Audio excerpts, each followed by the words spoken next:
সীতাকুণ্ড উপজেলার ভাটিয়ার ইউনিয়ন প্রশাসনের আয়োজনে সর্বজনীন পেনশন স্কিম বাস্তবায়ন এবং উদ্বুদ্ধকরণ বিষয়ক এক অবহিতকরণ সভা অনুষ্ঠিত হয়।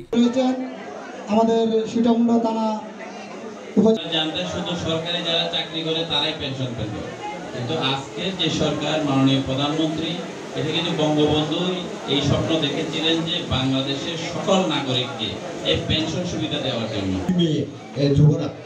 যুবরা ওরা কাজ করতেছে, ওইখানে উনি আসেন সহযোগিতা করেন।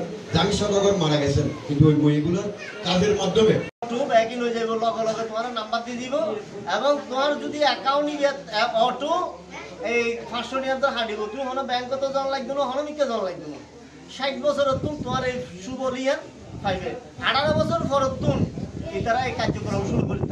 শুক্রবার বেলা 12টায় ইউনিয়নের মির্জানগর গ্রামের জাল্লাপাড়ার মির্জানগর পার্থসারথী গীতা সংঘর সহযোগিতায় এই সভা অনুষ্ঠিত হয়। এই সময় জাল্লাপাড়ার শত শত জাল্লা সম্প্রদায়ের মানুষ এডে উপস্থিত আছে। সংগঠনের সভাপতি বিজয় চন্দ্র দাসের সভাপতিত্বে অনুষ্ঠানত প্রধান অতিথি হিসেবে উপস্থিত থাকে সর্বজনীন পেনশন স্কিম বিষয়ে বিস্তারিত আলোচনা করছি উপজেলা নির্বাহী কর্মকর্তা কেএম রফিকুল ইসলাম। এই সময় তিনি হয়, আমার নমিনি যাকে করে দিয়ে যাব সে পেনশন পাবে।